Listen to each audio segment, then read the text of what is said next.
Truk tangki pengangkut tiner yang melaju dari Jakarta menuju Jawa terbakar hebat di ruas tol Cipali, tepatnya di kilometer 185, Kabupaten Cirebon, Rabu pagi.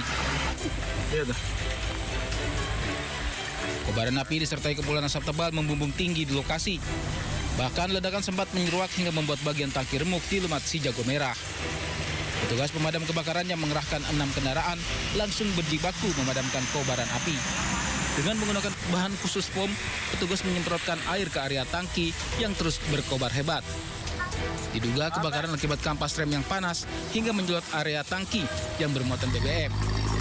Kemungkinan diduga dari rem belakang yang panas atau Ini mengangkut apa sih? menurut informasi mengangkut tiner. Tiner. Iya. Kebakaran cukup lama ini ya Pak, sulit dipadamkan. Kebakaran cukup lama karena BBM ya, kemudian kita juga terkendala dari stok foam kita yang terbatas. Akibat insiden ini, arus lalu lintas dari arah Jakarta menuju Jawa mengalami kemacetan hingga 7 km. Petugas melakukan rekayasa arus lalin untuk mengurai kemacetan. Kebetulan tadi kami melaksanakan CB ya pengalihan arus di interchange Sumberjaya sehubungan ada antrian yang cukup panjang. Usai berjibaku selama 3 jam, kobaran api berhasil dipadamkan. Tidak ada korban jiwa dalam peristiwa ini, namun kerugian ditaksir mencapai ratusan juta rupiah. Dari Cirebon, Jawa Barat, To Iskandar, iNews melaporkan.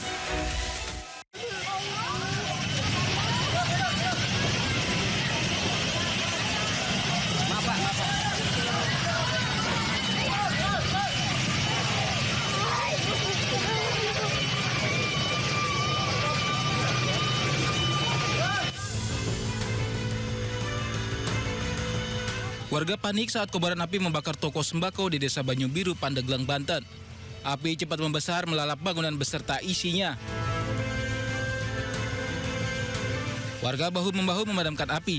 Api bisa dipadamkan setelah 1 unit mobil pemadam dikerahkan ke lokasi. Menurut saksi, kebakaran berawal saat pemilik toko membongkar tabung gas dari kendaraan pengirim. Tiba-tiba salah satu tabung gas diduga bocor di dekat area penyimpanan bensin hingga memicu percikan api.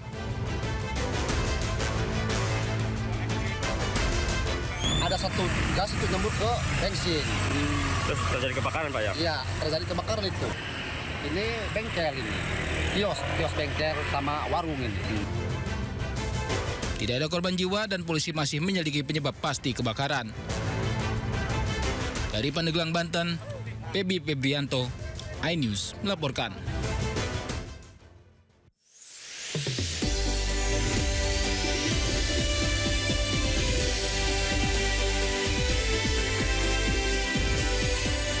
Cuaca ekstrim yang terjadi selama beberapa hari membuat tanggul di Grobogan dan Demak jebol.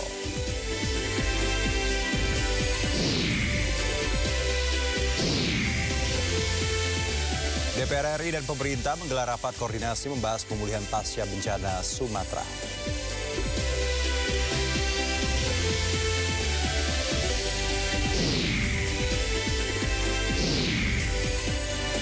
Jelang Ramadan, harga sejumlah bahan pokok di daerah terus meroket.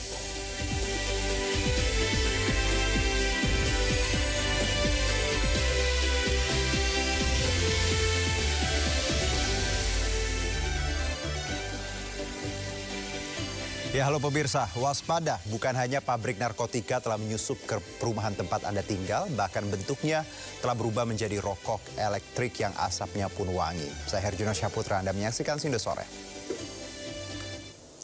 Baik, pemirsa, kita coba langsung untuk memantau ke Masjid Istiqlal terkait persiapan sholat tarawih pertama. Kita langsung mendengarkan pernyataan dari Menteri Agama Nasaruddin Umar dari Masjid Istiqlal berikut ini. Ilmuannya atau populer itu karena artisnya, atau populer itu karena artinya artis yang religi ya. Kemudian juga dia juga populer karena penceramah kondang ya. Nah, kita juga undang mereka. Ada nuzul Quran yang bisa diikuti negara-negara tetangga ya. Mabis itu artinya kita kerjasama dengan menteri-menteri agama Asia Tenggara seperti Menteri Agama Malaysia, Brunei Darussalam, Singapura dan Indonesia sendiri. Nanti juga takbirnya kita takbir bareng dengan masjid-masjid raya yang ada di ibu kota Asia Tenggara. Jadi kita saling saut menyahut, itu takbir. Di samping itu juga di sini rutin kita lakukan buka puasa ya. Buka puasa itu di Istiqlal ini itu kalau hari-hari weekend ya, misalnya Jumat Sabtu Minggu antara 77.000 sampai 10.000 orang. Ya kita beri makan nasi box. Nah kalau hari-hari biasa sekitar 4.000 sampai 5.000 orang. Kemudian di sini juga ada khataman Quran. Ibu-ibu mulai dari pagi sampai malam tuh. Dan di sini tetap kegiatan-kegiatan rutinnya ada kursus bahasa Inggris, kursus bahasa Mandarin, kursus bahasa Arab, bahasa Persia, bahasa Prancis, dan kemudian bahasa Indonesia juga untuk orang asing, dan juga ada bahasa Hebrew dan bahasa Aramaik, dan semuanya insya Allah free ya.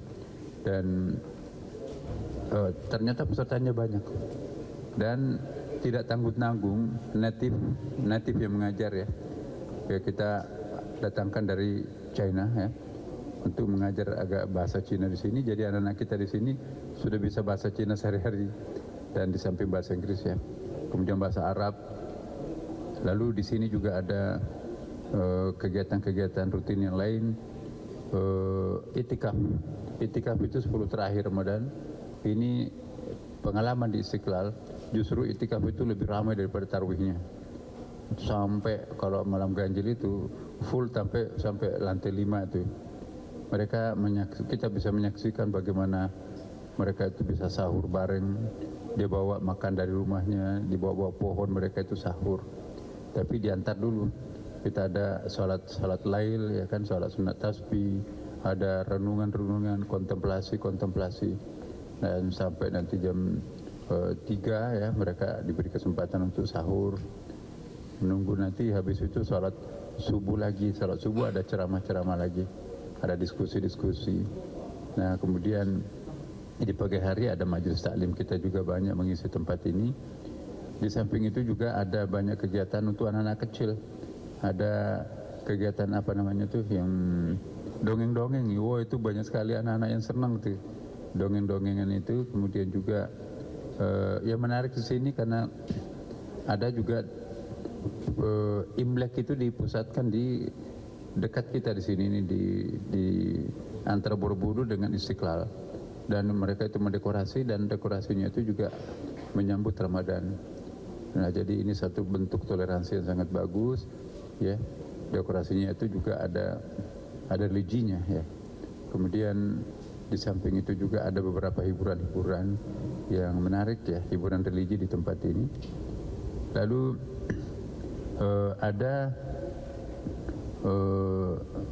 nah ini tradisi kita di Masjid Istiqlal ini, tarawihnya itu membaca 30 juz sampai akhir Ramadan. Tetapi begini, dalam satu halaman itu dibagi 3 ya. Jadi tidak terlalu lama berdiri ya. Kita pilih imam-imam yang pilihan, qari internasional yang bisa imam di sini. Muazzinnya juga itu seleksinya sangat ketat. Dan pada saat 30 Ramadan itu 30 juz juga sudah khatam tarawihnya di sini. Karena tarawih kita di sini 20 rakaat tambah witir 21. Jadi di 23 rakaat. Nah, ini yang tradisi kita di Istiqlal, justru banyak sekali yang suka ini. Mereka sangat cinta Istiqlal karena betul-betul imamnya sangat menarik ya, penceramannya sangat bagus. Ditambah lagi dengan karya internasional, dan juga kita baru memasang LCD raksasa di atas itu ya, kanan kiri.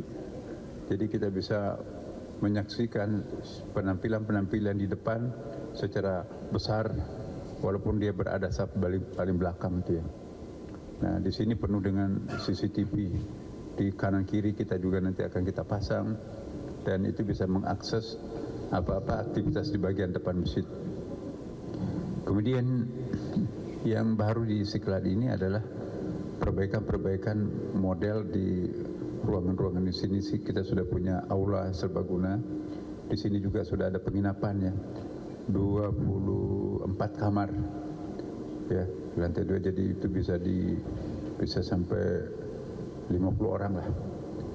Dan insya Allah itu nanti akan dikelola secara profesional, sangat-sangat murah, hanya untuk bayar listriknya aja, pembersihannya aja. Karena kan harus bersih, ganti seperti teman-teman dari daerah itu mungkin hanya ngurus surat-surat menyurat di kantor ini di Jakarta misalnya ya, nggak usah nginap di hotel mahal.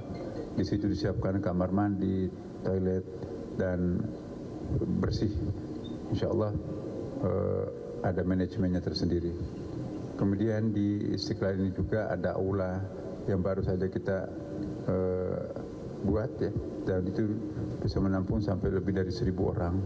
Jadi kalau ada kegiatan-kegiatan pengantinan, pesta, ada seminar-seminaran, pameran-pameran, itu luas sekali ya di Istiqlal. Karena Istiqlal ini kan ada 13 hektar lebih ya, 13 hektar, dan kalau orang biasa, orang tidak biasa di Istiqlal bisa hilang di bawah Istiqlal ini. Luas sekali bawahnya. Kemudian juga toiletnya sangat bersih dan sangat banyak. Kita tambah lagi toilet. Dan yang paling menarik di Istiqlal ini adalah ada pengistimewaan terhadap kaum difabel. Jadi orang tunanetra, tunarungu itu semuanya punya tempat yang sangat layak ya. Ada liftnya tersendiri, ada toiletnya tersendiri, ada mandinya tersendiri juga. Di atas paling depan itu juga kita siapkan untuk mereka-mereka yang difabel, apakah itu tunanetra atau tunarungu dan sebagainya. Kita berikan tempat yang baik. Kemudian juga buka puasanya pun juga, kan mereka kan tidak mungkin bisa desak-desakan.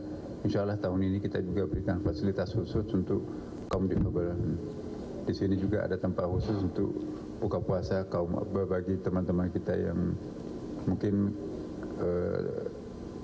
ya khusus untuk VIP yang mau datang untuk menikmati Istiqlal. Kita juga punya tempatnya kalau dia mau buka puasa dan kalau dia mau sahuran di sini. Dan seperti yang Anda tahu bahwa di sini juga ada ruangannya presiden. Ada ruang presiden, ada ruangan wakil presiden, ada ruang meetingnya Bapak Presiden. Itu sangat nyaman, dan Pak Prabowo sendiri sudah beberapa kali masuk di kamar itu ya. Dan mereka sangat menikmati ya. Jadi tinggal mau ganti baju, ganti pakaian, dan mau bisa dilakukan banyak hal. Acara-acara di Istiqlal dia seperti merasa at home lah gitu. Dia merasa seperti rumahnya sendiri, bisa ganti baju, bisa menerima tamu dan sebagainya. Nah, kemudian di sini juga banyak kantor-kantor yang digunakan untuk kita. Di sini kan ada pendidikan kader ulama. Ya, 6 bulan kita sekolahkan mereka di Amerika, 6 bulan juga di Al-Azhar, Kairo, Mesir, dan itu master dan doktor, dan semuanya beasiswa LPDP. Jadi kerjasama PTIQ, Universitas PTIQ Jakarta dengan Masjid Istiqlal mencetak ulama, dan yang paling khusus ada ulama, kader ulama perempuan. Ya, KUMI, kader ulama perempuan. Jadi nanti akan datang, Indonesia itu bukan hanya memiliki ulama laki-laki, tapi ada formal pendidikan kader ulama perempuan, dan itu sangat diapresiasi oleh pimpinan Al-Azhar Kairo Mesir, dan bahkan Al-Azhar mau mencontoh pendidikan kader ulama perempuan kita di sini diterapkan di Al-Azhar. Ya, kata teman-teman di Al-Azhar, kami baru merencanakan tapi Istiqlal sudah running gitu kan. Banyak lagi kegiatan-kegiatan yang kita lakukan di Istiqlal ini yang perlu teman-teman publikasikan ya. Antara lain perlombaan, ada kegiatan-kegiatan duta besar yang berikan pertunjukan atau mungkin pameran-pameran di sini. Kan di sini kan ada banyak Cornell ya. Ada American Cornell, ada Saudi Arabia Cornell, ada Turkish Cornell, ada Chinese Cornell. Jadi ruangan-ruangan di Istiqlal itu ada ruang pameran kebudayaan negara-negara sahabat. Jadi siapa yang mau lanjut di Amerika untuk studi itu lengkap fasilitas gratisnya di sini. kita bisa membaca jurnal yang paling terakhir di Amerika free. Kita juga bisa membaca jurnal yang terakhir dari China dan bentuk-bentuk produk-produk budaya yang Cina, ada Arab, Abu Dhabi, Turki, bahkan akan datang ini juga India dan Irak ya. Dan di Istiqlal ini betul-betul masjid ilmu pengetahuan. Ada perpustakaannya yang cukup lengkap dan yang paling baru adalah e-library. Disertasi yang ada di Timur Tengah itu bisa kita buka melalui online di sini karena kita punya kerjasama. Ya, perpustakaan elektronik kita itu menyimpan sampai puluhan ribu buku sekarang ini dan terus berkembang. Itu bisa diakses oleh siapapun juga melalui jaringan yang ada. Kemudian hal lain khusus untuk Ramadan ini kita lakukan beberapa kegiatan untuk masyarakat ya, misalnya menghimpun dana untuk Palestina ya, karena kita melihat teman-teman kita di Palestina itu betul-betul sampai hari ini betul-betul membutuhkan bantuan dari kita. Istiqlal ini menjadi tempat untuk menyalurkan bantuan terhadap mereka. Istiqlal juga sudah menjadi tempat untuk mengumpulkan dana rekan-rekan kita yang ada di Sumatera. Sudah berapa kali kita mengirim paket-paket bantuan masyarakat ke Aceh, Sumatera Utara dan Sumatera Barat, dan yang rutin adalah Palestina, dan jumlahnya lumayan besar ya, karena perusahaan-perusahaan besar itu kan lebih mempercayai Istiqlal untuk menyerahkan bantuannya ke Palestina. Dan alhamdulillah kita kerjasama dengan jalur-jalur yang aman di Palestina sehingga dipastikan bantuan kita itu langsung diterima oleh masyarakat Palestina yang membutuhkan. Yang terakhir dari saya sebelum kita buka tanya jawab ya, ini ada ikon kita di sini, international iconic ini, saya kira satu-satunya di dunia itu ada. Baik, pemirsa, baru saja kita simak tadi keterangan dari Menteri Agama Bapak Nasaruddin Umar terkait beberapa agenda jelang Ramadan, termasuk persiapan tarawih nanti malam. Dan kita ke informasi berikutnya di Sindo Sore, ini terkait cuaca ekstrim yang terjadi selama beberapa hari belakangan, membuat tanggul di Grobogan dan Demak jebol. Tak hanya rumah warga, jalur kereta api juga terendam banjir dan sulit untuk dilalui.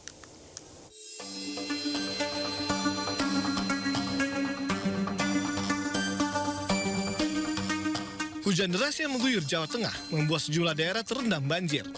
Bahkan di Demak, tanggul Sungai Cabean di Desa Tologowerlu jebol.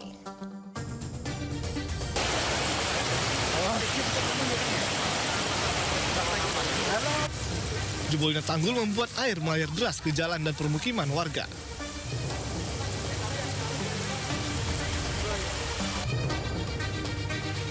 Tak hanya itu, sejumlah fasilitas kesehatan pun terendam banjir. Salah satu di Rumah Sakit Kebon Agung di Demak, Jawa Tengah.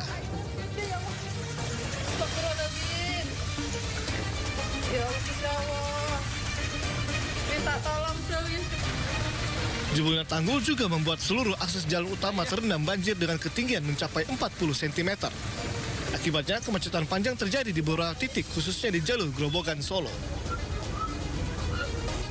Beberapa jalan terpaksa ditutup dan kendaraan dialihkan memutar di arah Likat Utara, Purwodadi, Grobogan, Jawa Tengah.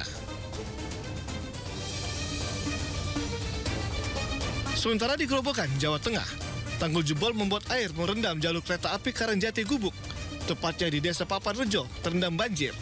Demi keselamatan penumpang kereta, PT KAI Daup 4 Semarang, Jawa Tengah terpaksa menutup sementara perlintasan kereta api di jembatan 59 km antara stasiun Brumbung dengan Tegowanu. 3 jalur kereta api, yakni kereta api Gumarang Jaya relasi Jakarta-Surabaya, kereta api Jayabaya Jakarta-Malang, dan Harina relasi Bandung-Surabaya sempat mengalami keterlambatan. Setelah dilakukan perbaikan dan juga pengamatan yang detail terhadap kondisi jembatan, sekitar pukul 07.30, jalur kereta api yang sebelumnya dinyatakan tidak aman sudah bisa dilewati kembali oleh perjalanan kereta api dengan kecepatan terbatas.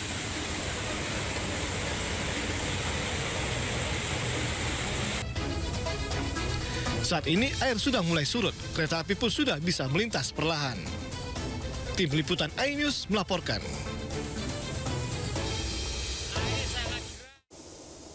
Ya, debit air yang terus meningkat membuat bendung Wilalung di Desa Kalirejo, Kecamatan Undaan, Kabupaten Kudus tergenang hingga hari ini.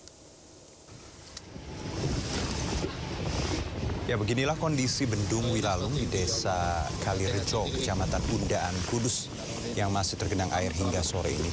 Meski begitu, pintu aliran air terutama yang mengalir ke Sungai Juwana mulai dibuka secara bertahap.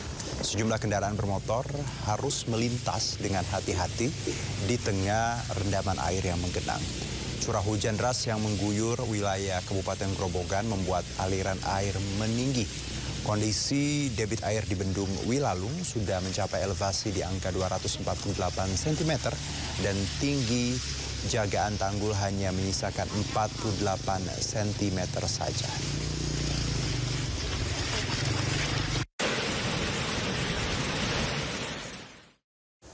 Kolom asap dari letusan sekunder Gunung Semeru membumbung tinggi hingga sempat menutup jembatan Besuk Kobokan. Akibatnya pengendara motor yang melintas terganggu dan dihimbau untuk selalu berhati-hati.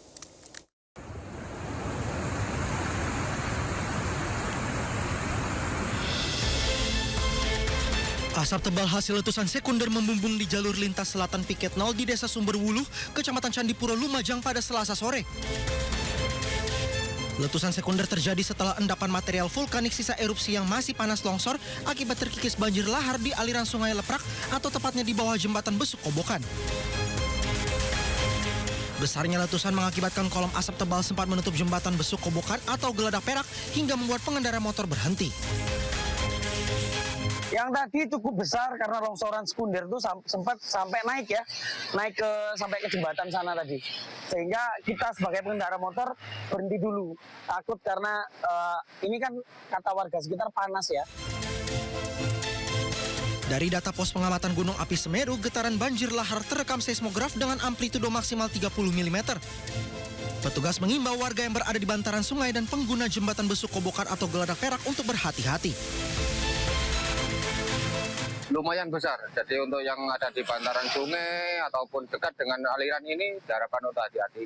Ditakutkan, ya sekunder bisa mencapai dari bawah sampai dari Geladak Perak, begitu. Sementara itu, meski kolom asap letusan sekunder sempat menutup jembatan Geladak Perak, namun jalur yang menghubungkan Kabupaten Lumajang dengan Kabupaten Malang ini tetap dibuka. Dari Lumajang, Jawa Timur, Yayan Nugroho, iNews melaporkan. Ya, hujan deras di Gunung Kidul, Yogyakarta menyebabkan banjir bandang yang membawa material kayu dan batu besar. Akibat banjir, 15 rumah rusak.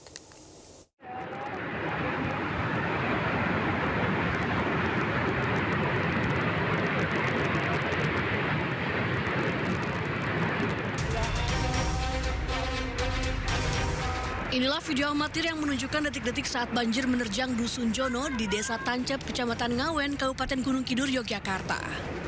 Hujan deras menerjang kawasan tersebut sejak sore hari dan menyebabkan banjir yang membawa material batu dan juga kayu besar. Warga bahu-membahu membersihkan rumah mereka dari material tanah, batu, dan kayu. Banjir disebabkan karena lokasi kampung yang berada di lereng pegunungan yang membawa material banjir dari hulu. Akibat banjir, setidaknya 15 rumah warga di Dusun Jono, Desa Tancep rusak. Warga dan petugas BPBD bahu-membahu membersihkan rumah dengan alat seadanya. Warga berharap adanya bantuan dari pemerintah setempat untuk memperbaiki rumah mereka. Dari Gunung Kidul, Yogyakarta, Kismaya Wibowo, iNews melaporkan. Banjir bandang yang disertai material gelondongan kayu menghancurkan jembatan penghubung di atas Sungai Lubuk Ampolu, Kecamatan Badiri, Kabupaten Tapanuli Tengah, Sumatera Utara. Akibatnya akses satu-satunya penghubung 3 desa putus total dan warga terpaksa mengungsi.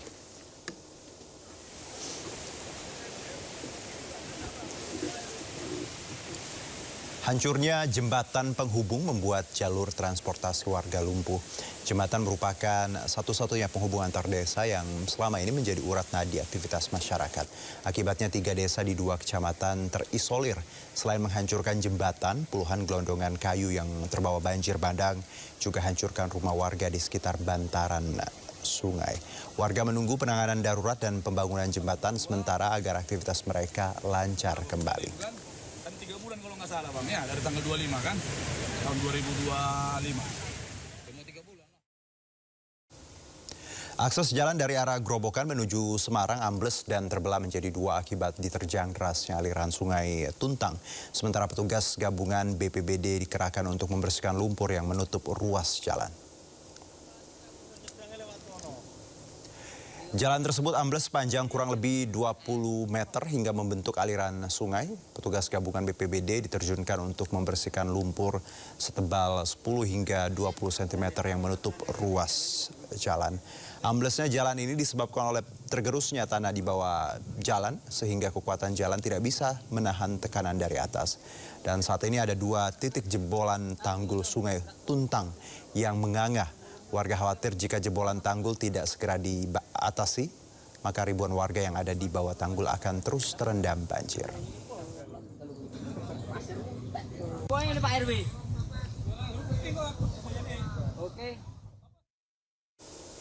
Ya, pemirsa, nyekar sebelum puasa Ramadan tak berjalan mulus bagi sebagian warga.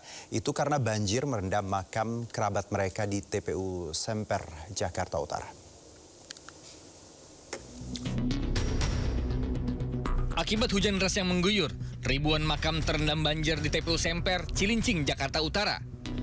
Sanak famili yang hendak melakukan tradisi nyekar ke makam keluarga jelang Ramadan esok hari pun tak bisa mendekat. Tingginya genangan air yang mencapai 40 cm membuat beberapa peziarah nekat menerobos banjir untuk bisa sampai di makam. Namun, ada juga yang memilih mengirimkan doa dari pinggir jalan dan berharap banjir bisa segera surut. Parah sih, Pak. Ya, dibanding tahun-tahun sebelumnya itu apalah hujan, banjir tapi nggak parah begini, langsung surut. Kalau ini cepat sekali naiknya. Terus alirannya entah dari mana gitu ya. Jalannya entah dari mana, nggak mesti. Dia surut sendiri, otomatis surut. Kalau panas ya. Tapi kalau nanti hujan lagi nih, dia naik lagi. Sementara itu, petugas di TPU Semper mengaku sudah berupaya mengatasi banjir dengan mengerahkan 4 unit mesin pompa. Dari Jakarta, Sofyan Firdaus, iNews melaporkan. Tim SAR gabungan berhasil mengevakuasi korban tertimbun longsor di Batu Putih, Gajah Putih, Jayapura Selatan, Papua. Korban ditemukan setelah 3 hari proses pencarian di medan sulit dan rawan longsor.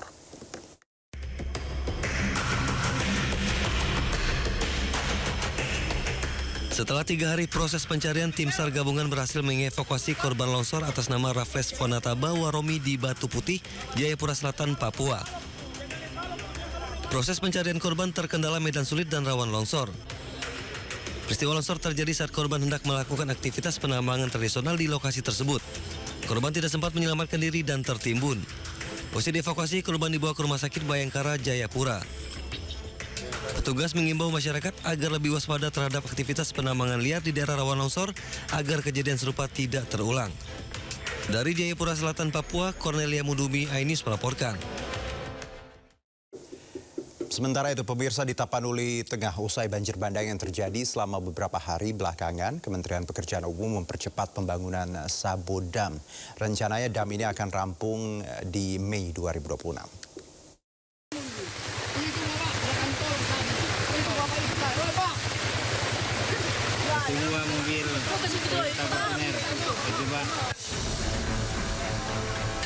Banjir bandang menerjang sejumlah daerah di Tapanuli Tengah. Banjir terjadi akibat hujan yang turun sejak seminggu terakhir.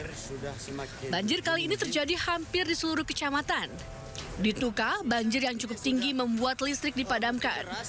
Warga pun dievakuasi ke lokasi yang lebih aman.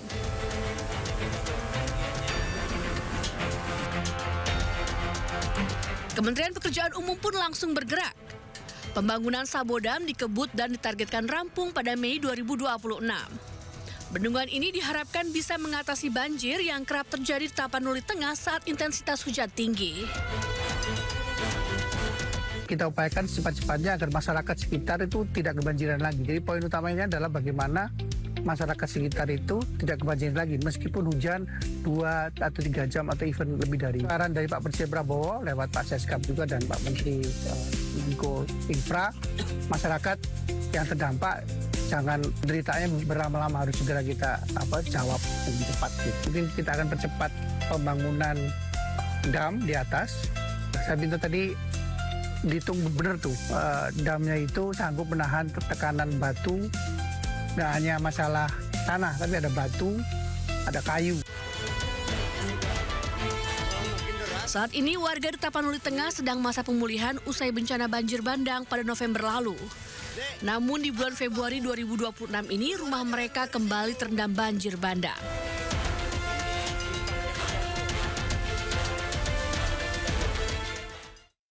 DPR RI dan pemerintah siang tadi menggelar rapat koordinasi membahas pemulihan pasca bencana Sumatera. Rapat tersebut dihadiri sejumlah menteri Kabinet Merah Putih. Digelar di Kompleks Parlemen Senayan, Jakarta, rapat dipimpin oleh Wakil Ketua DPR RI Sukmi Dasko Ahmad. Turut hadir dalam rapat Ketua Satgas Percepatan Rehabilitasi dan Rekonstruksi Pasca Bencana Sumatera, sekaligus Menteri Dalam Negeri Tito Karnavian, sejumlah Menteri Kabinet Merah Putih dan pimpinan sejumlah komisi di DPR. Ada sejumlah hal yang dibahas, diantaranya kesepakatan terkait normalisasi sungai dan infrastruktur daerah terisolir serta penyediaan hunian sementara. Pertama, bahwa kita targetan sebelum bulan puasa roda pemerintahan di seluruh daerah Aceh sudah berjalan, dan alhamdulillah kita monitor bahwa hanya tinggal sedikit yang masih tersendat-sendat jalannya. Kemudian kita bicara soal normalisasi sungai, infrastruktur daerah terisolir, dan kita sudah monitor bahwa daerah terisolir di Aceh terutama sudah tidak ada, walaupun medannya berat, tetapi sudah tidak ada daerah terisolir. Dan normalisasi sungai terus berjalan sampai saat ini. Waspada, bukan hanya pabrik narkotika telah menyusup ke perumahan tempat Anda tinggal. Informasinya usai jeda berikut.